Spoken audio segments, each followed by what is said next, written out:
Peut-être n'y a-t-il jamais eu d'illustrateur pour enfants plus puissamment évocateur que l'anglais Arthur Rackham. Ma prime rencontre avec son art se fit par la grâce d'un arbre anthropomorphique dans l'une des premières éditions de Peter Pan. Plus vivant que nature, muni d'yeux compréhensifs et de bras enveloppants, il étendait ses racines et son feuillage protecteur sur le petit monde onirique du garçon qui ne voulait pas grandir. Dans une édition ultérieure, l'arbre devenait inquiétant voire effrayant devant l'intrusion d'adultes et la menace qu'il faisait peser sur l'équilibre fragile du pays imaginaire de Peter Pan. Si l'on se place du point de vue de ce que, dans les pays de langue anglaise, on appelle fairy tales, littéralement contes de fées, Arthur Rackham est le plus brillant représentant d'une sorte d'âge d'or de l'illustration britannique. Âge d'or qui englobe John Tenniel, illustrateur historique de Lewis Carroll et des aventures de son Alice au pays des merveilles, Edmund Dulac, aussi doué que Rackham, mais moins prolifique, le surdoué Aubrey Beardsley, William East Robinson, ou encore la merveilleuse Beatrix Potter et ses élégants petits lapins. Je consacrerai une vidéo à tous les membres de cette génération dorée sur tranche, mais à tout seigneur, tout honneur, commençons par Arthur Rackham. L'un de ses premiers travaux à retenir vraiment l'attention fut l'illustration de Rip Van Winkle, un classique de la littérature américaine. 2 ans plus tard, il produisit une version d'Alice au pays des merveilles qui marqua les esprits par l'expressivité et l'originalité des personnages secondaires avec lesquels le public était pourtant familier.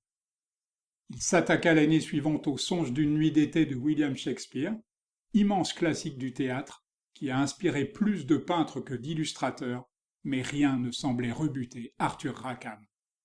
Logiquement, il ne pouvait laisser passer la sélection par Mary et Charles Lamb des contes d'après Shakespeare pour les enfants, dont la première édition avait été gravée par le grand William Blake.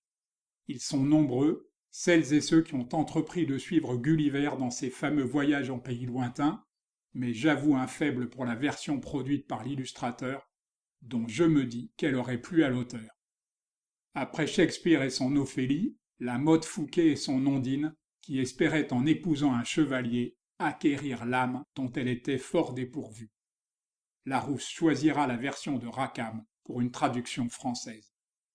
Puis il céda à la grande vogue que connaissaient les opéras de Richard Wagner, L'Or du Rhin, la Valkyrie, Siegfried et enfin le Crépuscule des dieux, en livrant de magnifiques illustrations.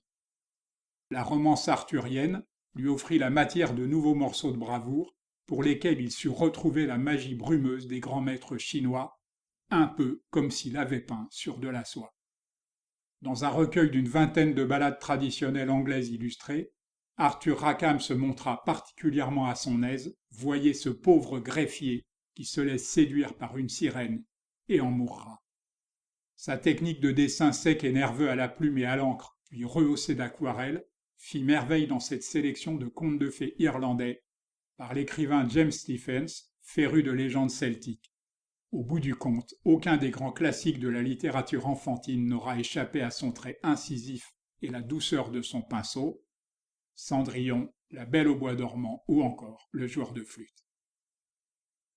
Les fables d'Ésope qui ont inspiré Jean de La Fontaine et avant lui Phèdre ou Marie de France furent encore une fois l'occasion pour Arthur Rackham de prouver l'étendue de son talent, pour ne pas dire de son génie. Les grands classiques de la littérature anglaise pour l'enfant firent l'objet de l'édition d'un coffret en 1918. Jack et le haricot magique y côtoyaient les 3 ours ou encore Mr. et Mrs. Vinegar.